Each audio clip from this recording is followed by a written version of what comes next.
Jim Savell, and we're gonna do the onboarding for law clerk for Langley LLP. So this is kind of the basics. Jim is a veteran, though. What do you like, Jim? You're about my age, or we're pretty close in age, I think. So he's a veteran of having worked with other companies before, whereas most of our law clerks, it's kind of like their first job, or like their second job after working at somewhere like McDonald's. But you've worked at, some pretty big places, right, Jim? Yeah, so I was in the Navy right out of high school. Yeah. Yeah, I think so. Yeah, because you started. I was looking at your page today, just happened to be, and you started college in 2008, and so that's when I graduated in June of '08. Um, Okay. Also, you're older yeah, than me. Oh, more experienced than I am. yeah, a little bit. Yeah, so right out of high school, I went to the Navy, did electronic intelligence. So I learned about radars and how to analyze radar signals. Um, and I That's did that awesome. for 9.5 years.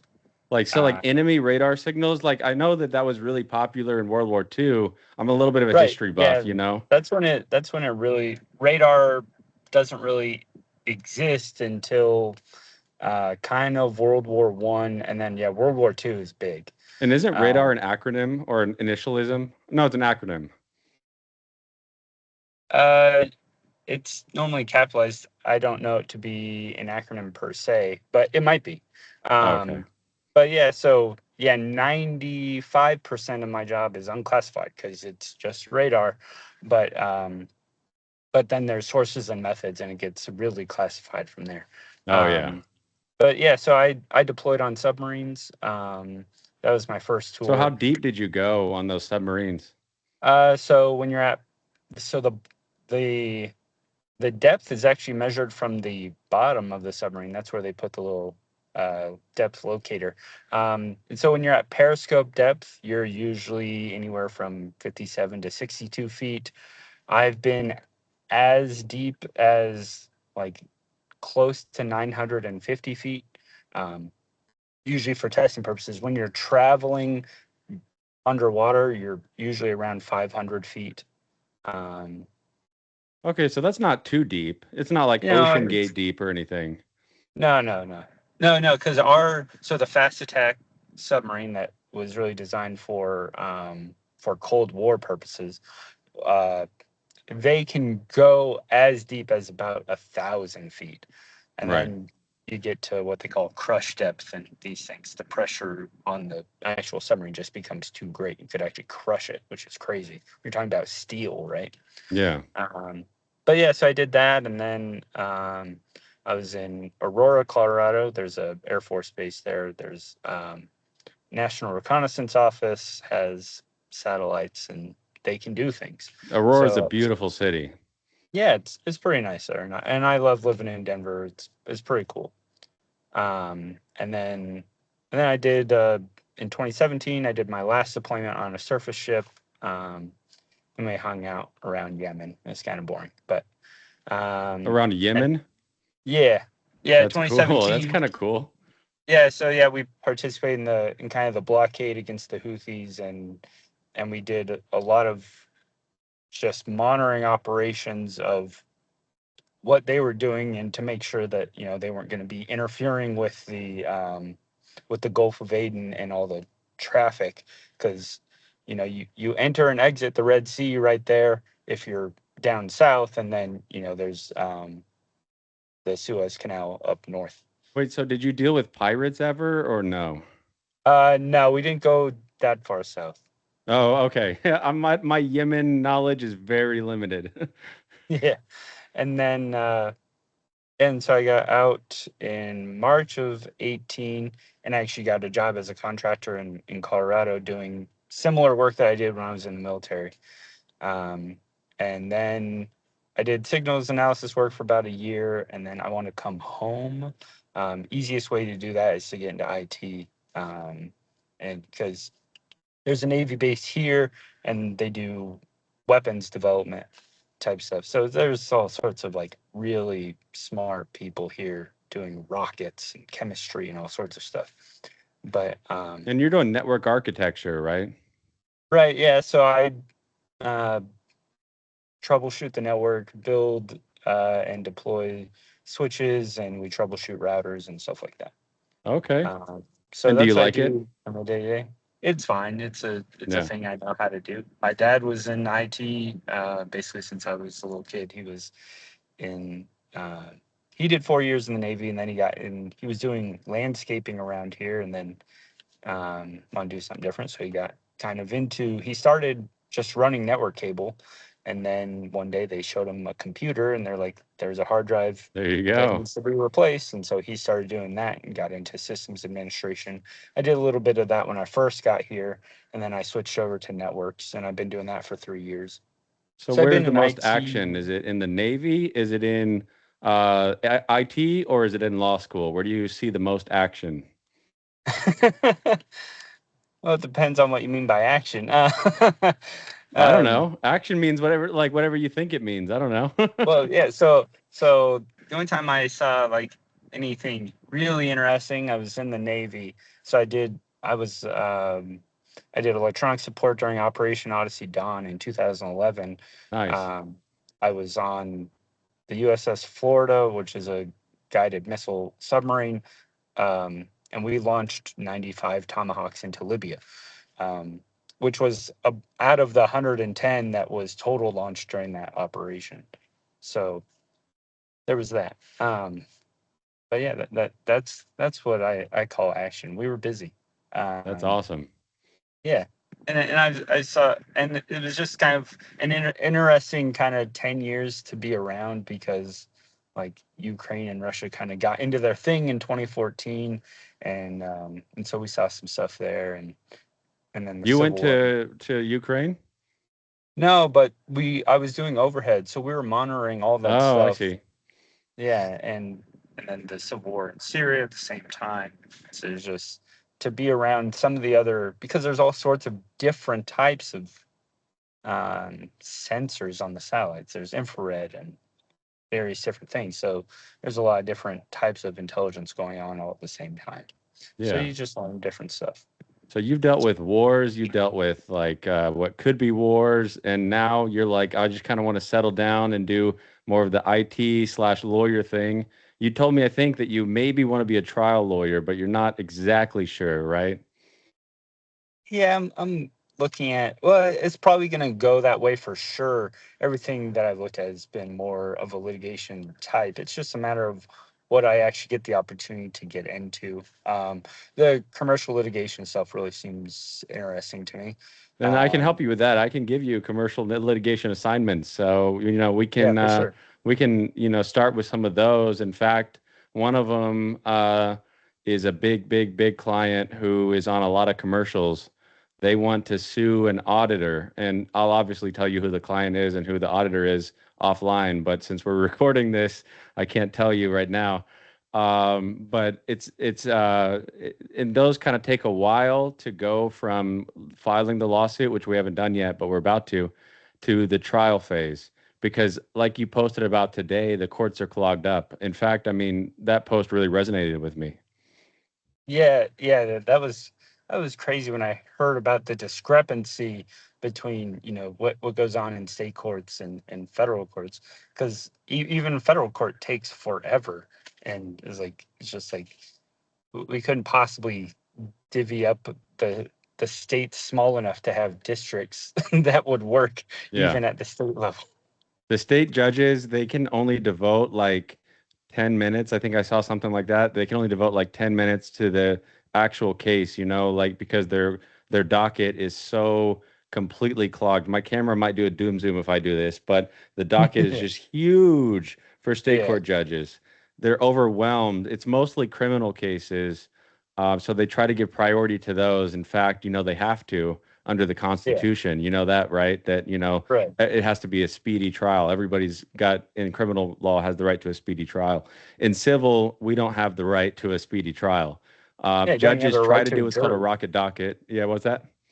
You don't even have a right to a jury in a civil trial. Yeah, we don't even have a right to a jury, and sometimes, yeah. In fact, sometimes we don't want a jury because juries usually don't want to be there. And it depends on who we represent, but Right. sometimes it's even better to have a bench trial.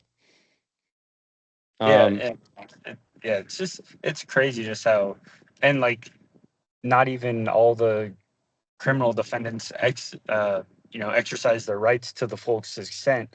And if they did, Yeah. we don't even have the resources to cover something like that. We don't. I'm actually going to be, interviewing a prosecutor for my podcast, likely on Friday. But the PDs especially not so the prosecutors only have a little bit of time to devote to each case. The PDs they have like 8 minutes or something, like even crazier. Public defenders are just so overworked and so underpaid. It's crazy. Yeah, uh, there's a podcast with two private um, criminal defense attorneys. One was a prosecutor at the start, and the other one was in the PD office. Yeah, and she said she tried like several hundred Yeah, cases. you Like, get a lot of cases. You get several hundred under your it's like belt, it's and just I have insane. not done that many. Yeah, yeah, it's very crazy. Yeah, yeah. I'm almost done with my first year. We'll be um, basically once we get to December, I'll be done with my first year of law So school, what's and your then we'll. favorite class so far, and what's your least favorite class so far? My least favorite, I don't know. I would probably say the second half of, well, actually, the first half of contracts, I would say that. So the way my law school did, they broke up like the first half of, so they took contracts and broke it up over 2 semesters. So Contracts one and contracts contracts two. two, Yeah, that happens a lot. right? Yeah. So contracts one, it was just like very repetitive. Like if you Yeah, it's didn't very know repetitive and how to tedious. identify, Yeah. yeah, because it was, um, offer, acceptance, and then some of what it looks like to um, have like the very beginnings of the statute of frauds, right? And so it's like just very, yeah, it's offer and acceptance, and Well, you'd better don't be able to forget identify it. consideration. Right. Yeah, so you have offer, acceptance, and consideration, and then it's that for 16 weeks, and so it's Yeah. very small. Yeah, Whereas and you those don't really contracts need too that. was much more material, and I was like, well, we couldn't have like even broken this up. So what's your favorite class so far? Writing class has been Writing really classes? Yeah, good. those are going to help you the most as a lawyer, regardless of whether you're a transactional lawyer or a trial lawyer. Writing classes are going to help you the most, and you really need to pay attention to those classes. You also really need to pay attention to Civ Pro. I know you've gotten you've talked about your Civ Pro class a little bit. That's a very hard class, but it needs to be a hard class. Yeah, yeah, and that's another one that's been broken up over 2 semesters. So Yeah. So, and yours is mostly online, right? Or it is fully online? yeah, it's fully online. Yeah. Yeah. Okay, that's cool. All right, so let's talk a little bit about being a law clerk. How much time do we have left? We got more time. Okay. Uh, we'll talk for just like 10 minutes about being a law clerk, and then I'll let you go if that's cool with you. Yeah, that's great. So a lot of what you're going to be doing is writing memoranda of law. Have you, and I know you started to write, I think, your first memorandum of law in law school, right? Yeah, yeah, we'll see what the grade is. I turned in an analysis portion that was looking at, and we just did intent for the case. It was like it was a negligence case, I think. Well, that's easy. No intent is necessary for negligence. It was the intentional. Oh yeah, that's right. It was intentional infliction of emotional distress, and then we had Oh, to IIED analyze as the we call case. it in the Right. pros. IIED. Yeah, yeah, Nothing like an IED in warfare. It's an IIED. Um, that's a hard tort, that's an interesting one. It just doesn't really happen a whole lot. It's what I'd call like a rare tort. yeah. Okay, so is your method, do you know yet what format she likes? Is it IRAC, CREAC? Um, CREAC is what we're using for Good. Most this law deal. schools teach IRAC and IRAC, IRAC, not IRAQ. And we use CREAC is better. we use IRAC on our essays, but yeah, Yeah. CREAC makes more sense in legal writing, and the legal writing that I've seen that makes more sense. That's kind of what our memos follow is just a form of CREAC, but we let you fill in your own E and A.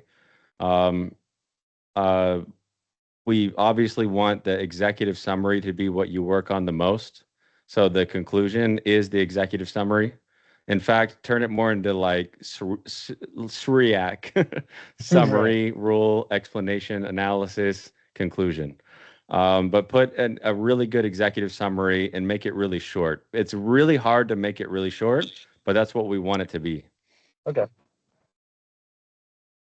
And then I'm going to have you help with some trials. One of them involves an Andy Warhol painting. I can't go into a whole lot of details on the video, but I can email it to you. But it's actually a really famous Andy Warhol painting. There's a dispute here in Dallas over it, and the guy found me on LinkedIn, which is kind of cool. Very cool.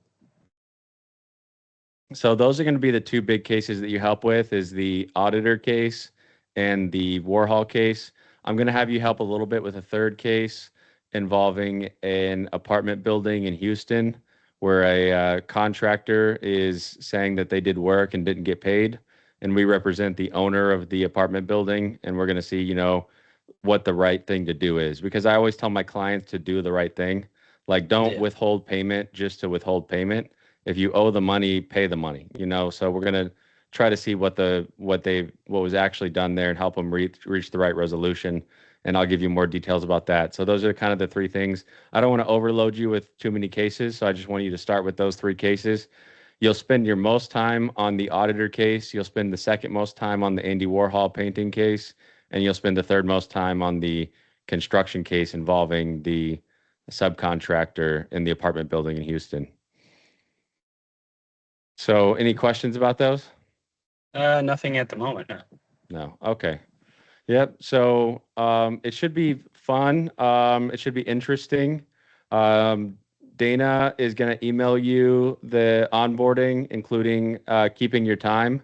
That's a really hard thing to do. I know keeping your time, but what I do is I put on sticky notes S1 for start and F1 for finish. And then if I'm doing a second matter, like if I'm kind of a little bit jumping from matter to matter, I do S2, F2 and then I do like for a third matter S3, F3, and I put the exact time in of when I started the task, 1:53 p.m. and when I finished it 2:53 p.m. and that would be exactly 1 hour, so that's a 1.0. We bill Right. in 6-minute increments and we, keep track in 6-minute increments. I'm not likely to bill your time to clients, at least for the first like 6 months until you really get the hang of doing this. But we do want you to keep your time in because that's how you get paid. Definitely. All right. Safe driving home. Oh yeah. Have a good one. Yep. You too. Bye. Bye.